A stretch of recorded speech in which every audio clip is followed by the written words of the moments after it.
All right, well, thanks everybody for coming. So I guess what I'm going to talk about today, and I'll be happy to take questions on whatever's on your mind, is the whole concept of Keynesianism and how that theory is really responsible for the problems that we have, not only in America, but pretty much all around the world. It's almost universally accepted that Keynes' philosophy was correct. And in fact, nothing about it is correct. It's we should destroy all those Keynesian economic textbooks, and that it should not be taught, if only as an example of things that were wrong. But it is unfortunate as to how intoxicating the ideology is, and it certainly makes sense to me why our politicians would embrace the teachings of Keynes, because Keynes just justifies what politicians want to do anyway, which is spend more money. Politicians want to get elected by promising that they're going to improve our lives by spending money. And Keynes basically validates that. It validates the role of government in trying to create growth or stimulate an economy. But the reality is the reverse. Government doesn't stimulate the economy, it sedates it. It gets in the way of growth, it doesn't create it.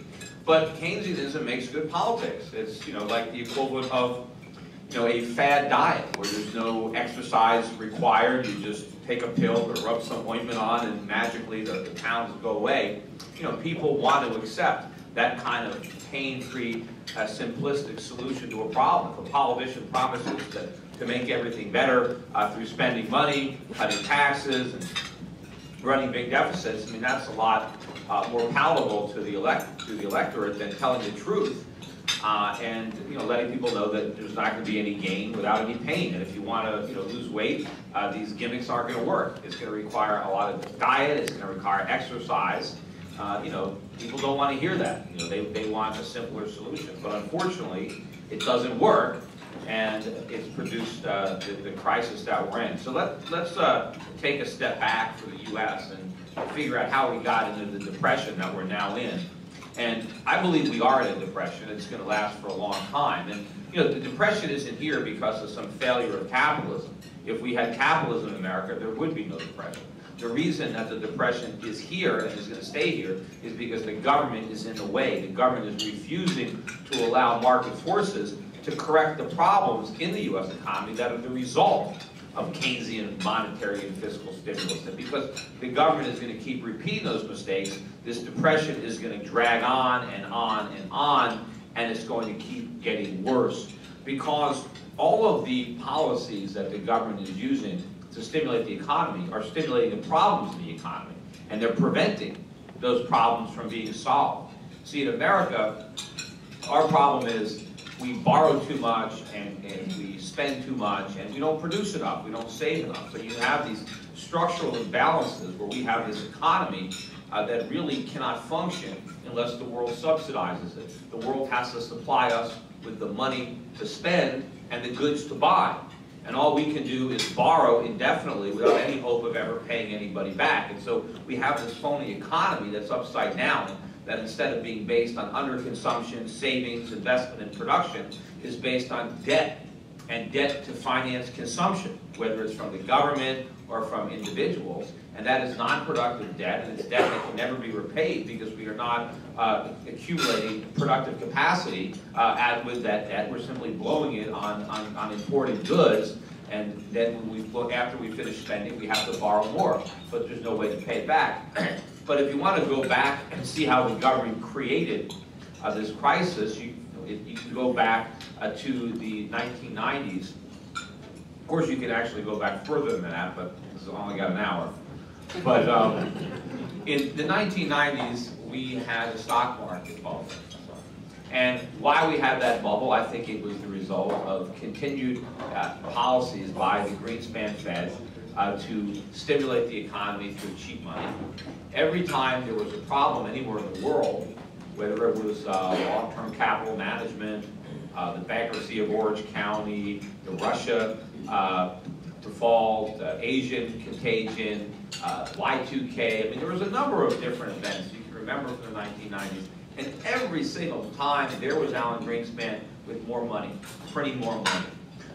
And of course, all that fed the speculative mania on Wall Street, And when you combine that with the internet and the promise of the internet, and you had this toxic mix of innovation and cheap money, and it produced this bubble.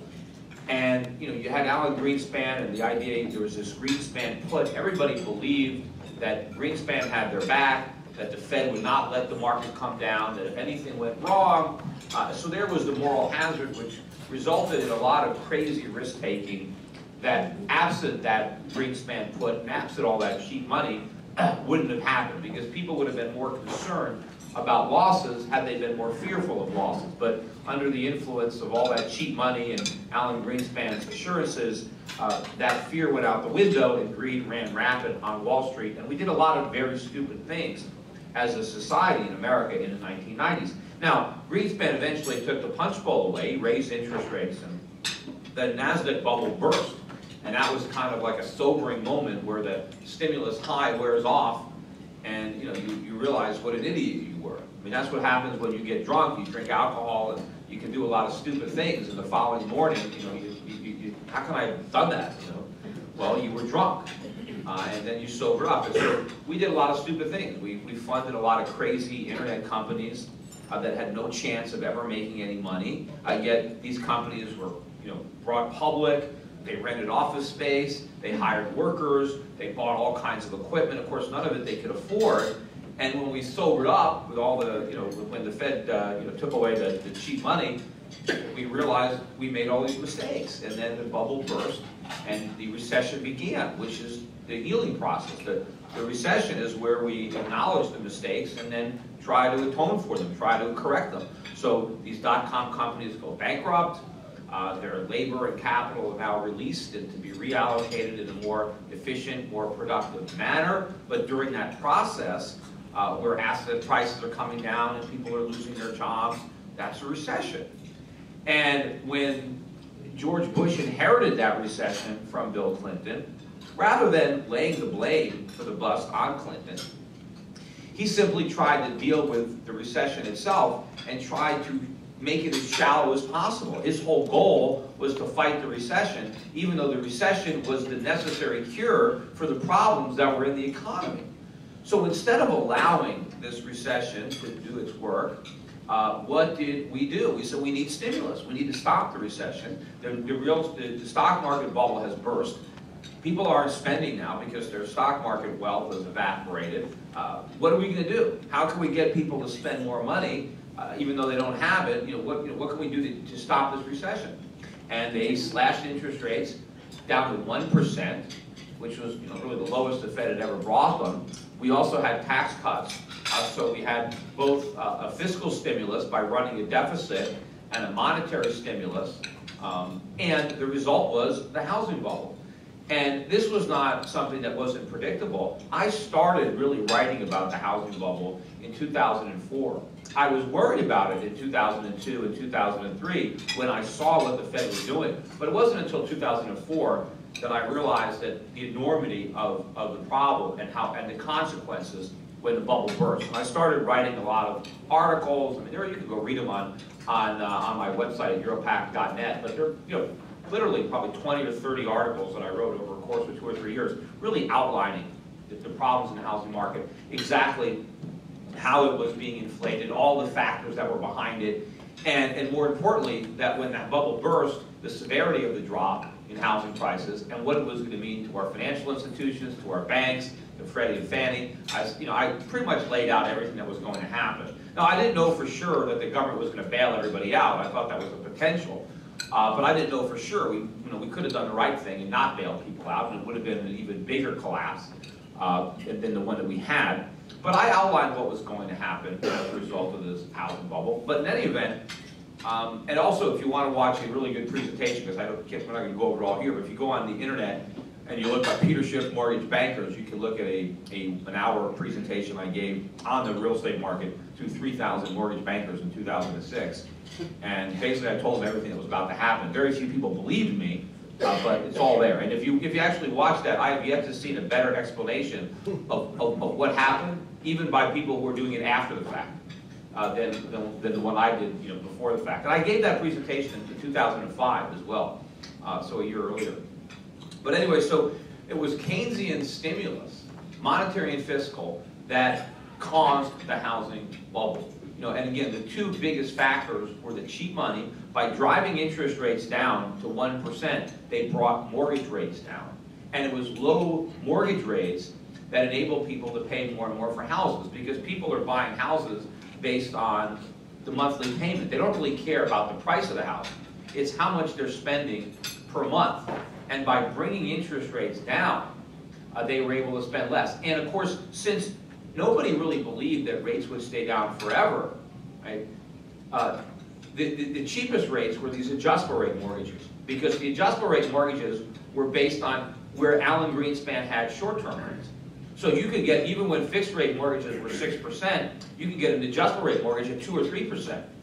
And so a lot of people who couldn't afford the 6% were buying using an adjustable rate of 2 or 3%. And the government, through Freddie and Fannie, was guaranteeing those mortgages, even though the government knew that when interest rates rose, the person who was borrowing couldn't afford to pay. But nobody cared, because everybody just simply believed that real estate prices would always rise, so it really didn't matter if you can afford to make the payments for 2 or 3 years, because you would just sell for a profit, or you would refinance into some other loan that you could afford. But this was all made possible by Alan Greenspan. In addition, of course, you had the Freddie and Fannie guarantees. The private sector never would have made these loans if the government wasn't guaranteeing them.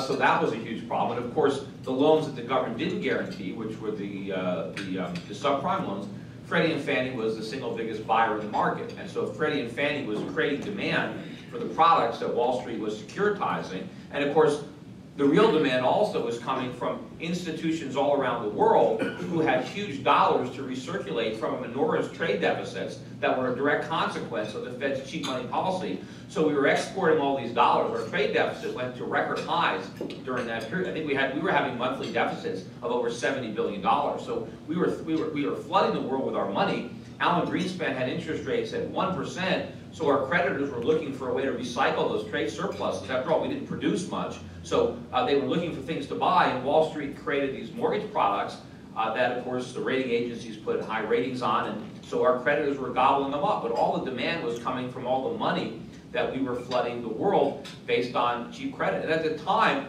I was challenging. If you look at that mortgage banker's speech, I knew that these bonds that were being rated AAA were going to fail. I knew that they weren't even, I said they should be rated F. But all this was going on, and some people might blame, well, you can blame, capitalism because of the poor ratings, although the government the government is regulating these rating agencies, and the government is limiting competition among rating agencies. But even though the private sector did make some mistakes, just like they made mistakes during the stock market bubble, the question is why? What led so many rational people to make so many foolish decisions at the same time? George Bush, when he was president, he said that Wall Street got drunk. And I agree with him. I said, yeah, they were drunk. But the question was why? Where did they get all that alcohol? They got it from the Federal Reserve. And so you can't separate the monetary policy from the consequences, and you can't just blame Wall Street for doing stupid things under the influence of all that cheap money. If you took away that influence, if Alan Greenspan wasn't pouring the alcohol, everybody would have been sober, and we wouldn't have had this problem. But unfortunately, and one of the things I did forecast, even in my book Crash Proof, is I was afraid that when the real estate bubble burst and the recession ensued, which I believe would be the worst since the Great Depression, and that was an accurate forecast, my fear was that capitalism would take the blame. Because usually when government interferes with capitalism and creates a problem, it's always capitalism that gets the blame, not the government interference. And then that gives the government the ability to say, you see, we told you can't trust capitalism, we need even more regulations, and then the government uses that crisis as an opportunity to get even bigger and then do even more damage. And if you talk to most people, I did a radio show earlier this morning here, and the one caller that called in said, "Oh, you're wrong, Peter. That this is all because of not enough regulation. It was just unbridled capitalism. If we just had more regulations, we wouldn't have had this financial crisis." That is the conventional wisdom, and that is the result of a probably good propaganda effort by the government to get people to believe that the crisis was caused by a lack of government. You know, we actually had, the U.S. government convened a commission before Congress, a committee, to try to find out why there was a financial crisis.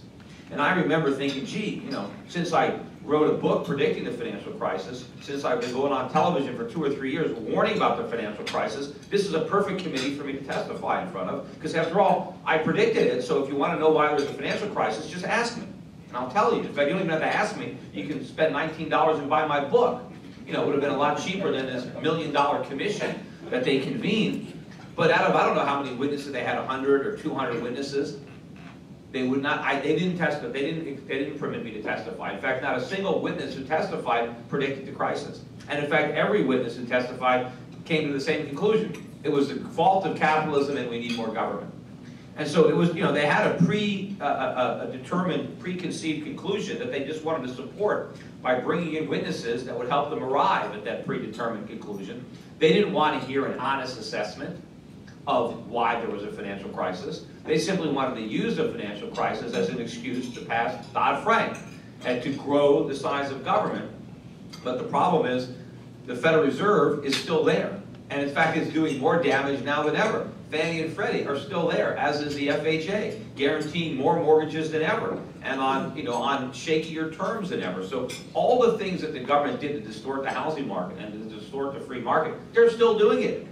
So we haven't reined in any of the excesses in government, and so we haven't solved any of the problems. Now, where are we today? So we had a housing bubble because the Fed kept interest rates too low for too long. What is the solution that we are now pursuing under Ben Bernanke? The exact same policy. In order to stimulate us out of the recession that resulted from the bursting of the stock market bubble, we brought interest rates down to 1%. In order to stimulate the economy out of the recession that resulted from the collapse of the real estate bubble, we brought interest rates down to 0. And the fiscal stimulus is far greater than what we had under Bush. Instead of running a $300 billion deficit or whatever it was, now it's a $1.5 trillion a year deficit. So we haven't just doubled down on these policies. We've quintupled down on them. And what is the result? Well, the phony recovery that we had under the Bush administration and Greenspan, that lasted about 4 or 5 years. So we had 4 or 5 years of false prosperity, and then we paid for it when the bubble burst. Now, would we have been much better off had we not had that phony prosperity? Had we simply allowed a deeper recession to take place during the earlier part of that decade? Of course. You know, during that recessionary period, that short, shallow recession, consumers actually took on debt. They ended the recession with more debt than they began it. During that recession, we had record car sales and record home sales. It doesn't sound like a cleansing recession where you're having record amounts of spending and going deeper into debt. So had we had a more severe recession in 2001, 2002, then we never would have had a housing bubble. Clearly, we would be better off now had we taken a little more pain back then. But did we learn from that? No. We're doing the exact same thing. We are refusing to allow the market to repair the damage done by that housing bubble, done by all the excess consumption. Think about all the money that Americans spent that they didn't have, based on the expectation that their house would go up in value forever. People decided they didn't have to save. They lever up. They bought all sorts of things. We ran the trade deficit went through the roof. We did a lot of stupid things because we thought we all won the lottery. And when we realized that we didn't, we had to go through a big recession. And now not only did we have to restore the damage from this recession, but we still had to deal with what the problems from the last one, from that stock market bubble that we never fully resolved because the government interfered with the process. So we're in a much deeper hole now. But now what? So instead of learning from our mistakes, we repeat them on a bigger scale. But what did we get to show for it? This time we didn't even get 4 or 5 years of false prosperity. We're already on the verge of the next recession if it hasn't already started. What did we get? We got 2 or 3 years of barely any kind of growth, and I don't think we actually had any economic growth. We got the GDP to go up, yeah, because we borrowed a bunch of money and spent it. And as you spend borrowed money, that makes the GDP go up. But the problem is when you have to pay it back, that makes the GDP go down. Plus you got interest to deal with. That makes it worse. And of course, I just saw they came up with statistics, I think earlier this week, that during the time period of the recession, which officially went from December 2007 through June of 2009, during that period, U.S. household income adjusted for inflation dropped by 3.5% during the recession.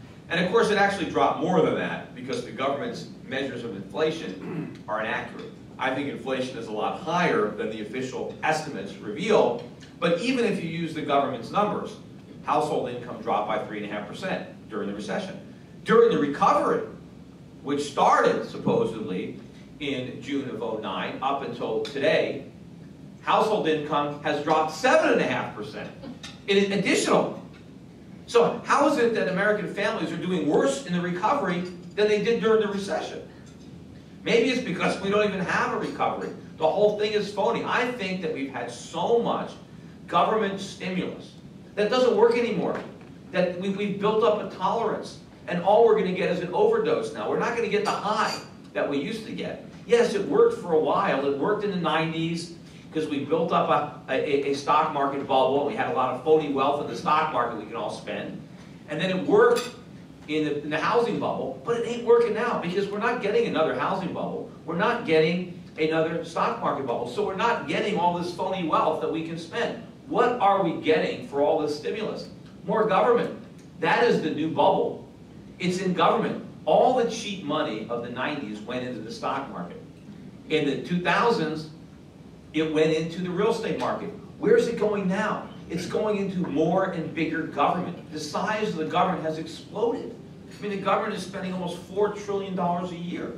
It's twice, in 2000, when the decade began, I think the budget was $2 trillion or even less. It was 1 point something. So we basically doubled the size of government, and all this money is just going into that. And so we got something to show for the stock market bubble.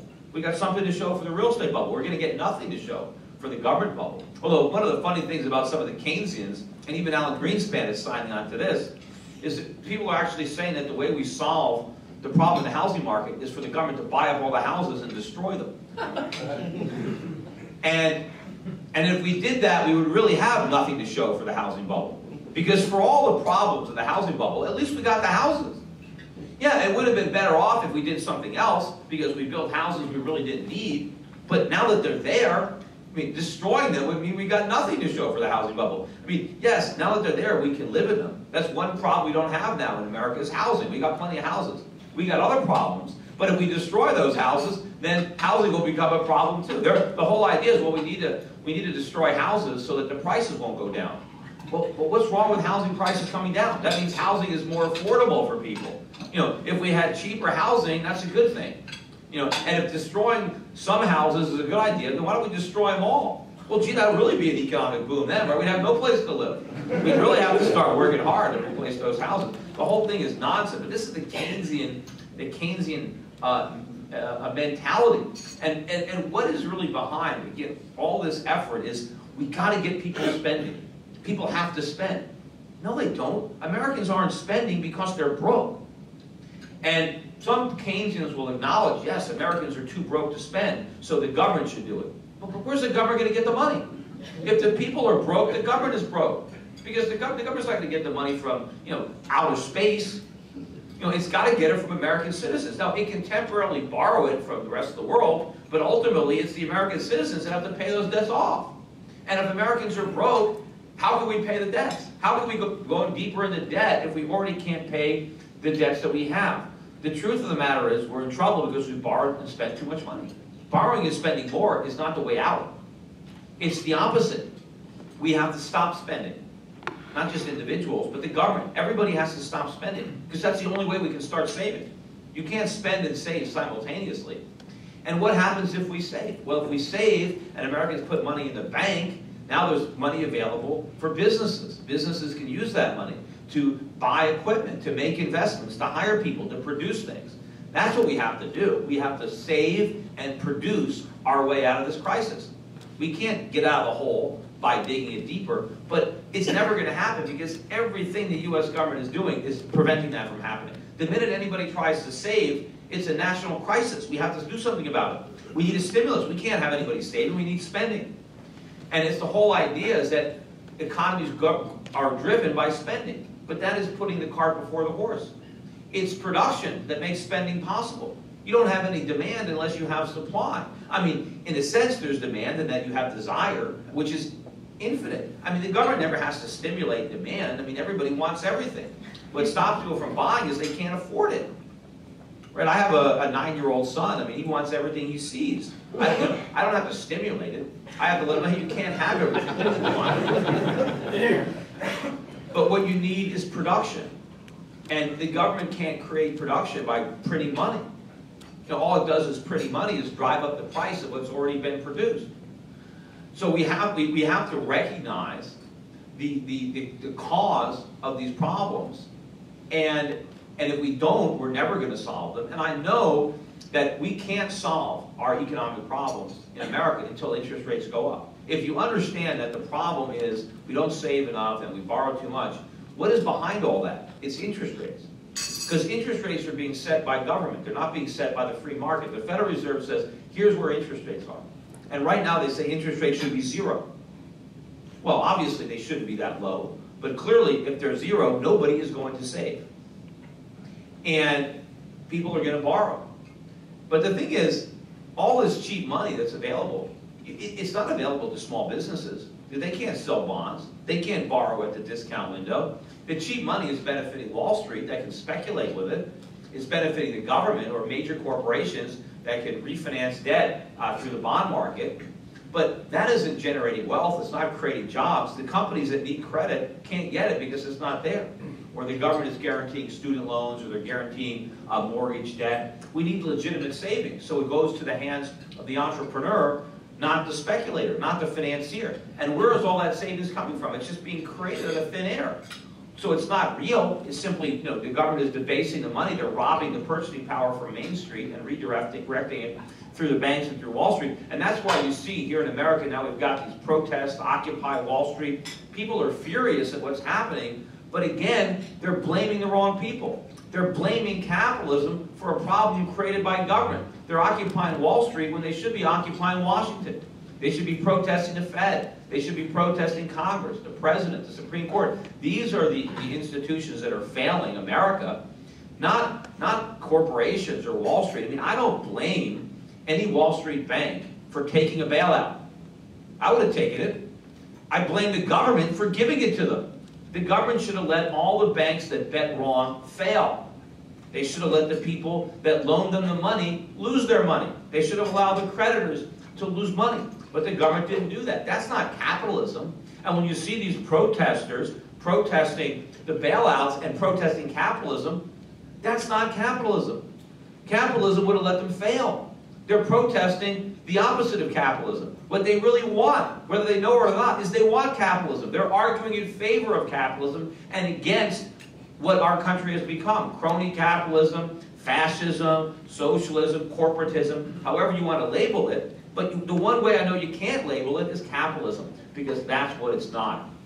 So I said the way to solve our problems, we need higher interest rates. Well, we're not going to get them. They're at 0. And here is the problem, and this is where the real crisis is coming. You know, when I wrote my book, Crash Proof, the crisis that I was forecasting is not the one that happened in 2008. I forecast that one. But I said that wasn't the crisis. That was the event that was going to start the crisis. Because I said the crisis was not going to result from the bursting of the housing bubble and from the ensuing recession and bank failures. I said the crisis would result from what the government does to solve that problem. So I said the U.S. economy would die not from the disease, but from the government cure. And that crash is still coming, and in fact it might come as soon as next year. And the way that crash is going to play out, it's going to be the form of a sovereign debt, a currency crisis in the United States. You know, we're seeing it right now in Europe, where nations are being held to account for having too much debt. And this process is not going to stop at Greece or Ireland It's going to come across the Atlantic, and it's going to end in America, because we are the biggest offenders when it comes to debt and living beyond our means.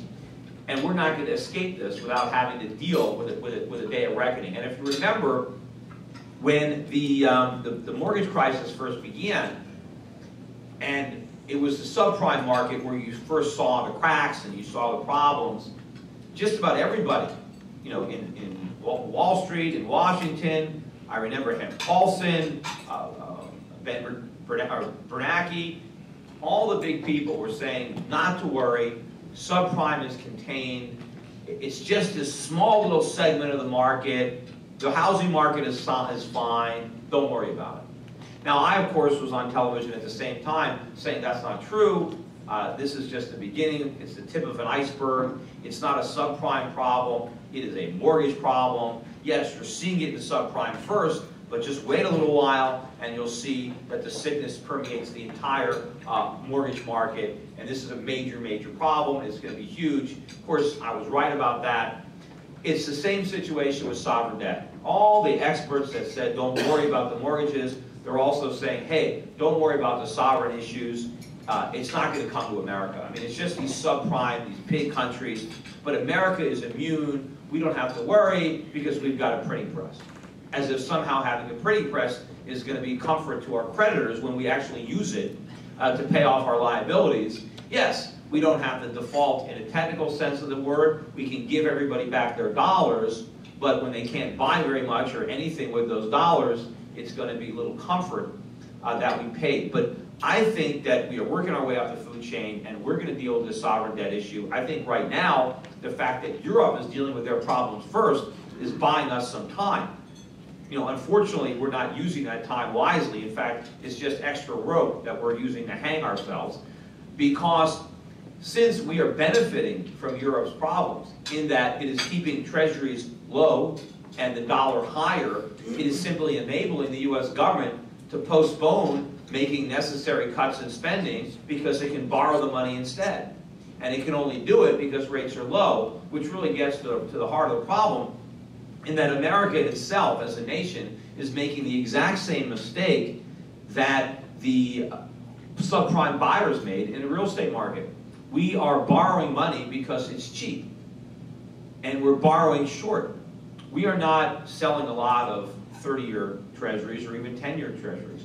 The majority of the money the federal government is borrowing to finance the debt matures in under a year, or short term. It might be 2 or 3 years, half of it, but I think a third of it matures in a year or less of the whole entire national debt.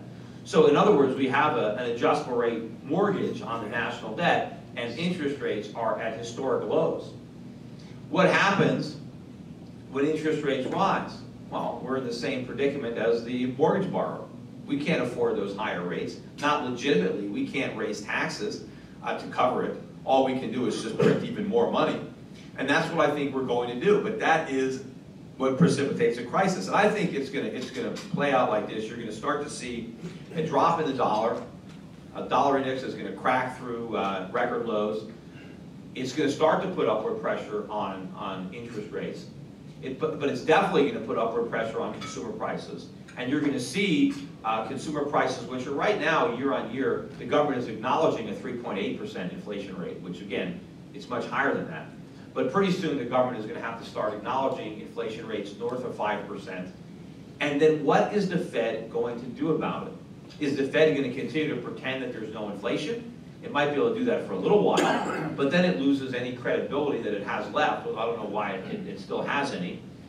If it doesn't raise rates to try to combat that, or to try to put a floor beneath the dollar, which will be, of course, falling, or the Fed is going to raise interest rates to try to fight off the inflation, but the minute they do that, then they're going to bring on a financial collapse much greater than what happened in 2008, because then the bailouts are off the table, because the Fed can't be easing and tightening simultaneously. So if the Fed decides to tighten, then it can't bail anybody out, which means the banks are going to fail. The government is going to have to restructure its debt, meaning it doesn't pay 100 cents on the dollar. We're going to have to go through an enormous decline, which of course is a positive, is a step in the right direction. We have to do that anyway. But the question is, politically, Is the Fed going to do that? Are they going to let the banks fail? And the reason I'm saying the banks are going to fail, if interest rates go up, the banks are toast. I mean, think about the balance sheet of a typical bank. The banks have a lot of long-term, low-yielding debt, whether it's mortgages or government debt. When interest rates go up, the value of those assets plunge. In addition, how are banks making money? They're borrowing from the Fed and they're investing in these assets. Well, when interest rates go up, the profits turn to losses. So the banks are insolvent. Meantime, when the economy turns down, commercial real estate really gets hit. All their portfolios of commercial real estate, their home equity loans, their second mortgages, I mean, all this stuff is going to get clobbered. I mean, the banks, if we have a situation where the U.S. country is over-levered, where Americans have borrowed too much, they're loaded up with credit card debt, student loans, auto loans, home mortgages, and no jobs, no way of paying it back, obviously the losses are going to hit the people that loaned them the money. One way or another, the creditors are going to lose. Either they're not going to get paid back, or they're going to get paid back in money that has very little value. Those are the only options. There's no way they can be paid back in legitimate money. So the question is, which path will the government choose? Will it decide to try to postpone the pain for a while longer and destroy the dollar, destroy the U.S. currency, and ultimately obliterate our economy even worse? Or will we finally bite the bullet, acknowledge all the mistakes, raise interest rates, and let the chips fall where they may? But either one of those two scenarios is going to take place. And either way, we are going to get a real economic crisis, a real financial crisis in the United States, not what happened in 2008. And there is no bailout waiting for us. We don't have a European Union that's going to come to the rescue like we might have for Greece. And the problem is, we have already had countries that have been bailing us out. Look at China. China has over $2 trillion of our debt. That's a $2 trillion subsidy that the Chinese have already supplied the American economy. How much more are they going to give? We've just voted in the Senate to potentially put some kind of punitive tariffs on China. I don't actually think for a minute that we would do it. I mean, we're not that stupid. But China is, one of the biggest.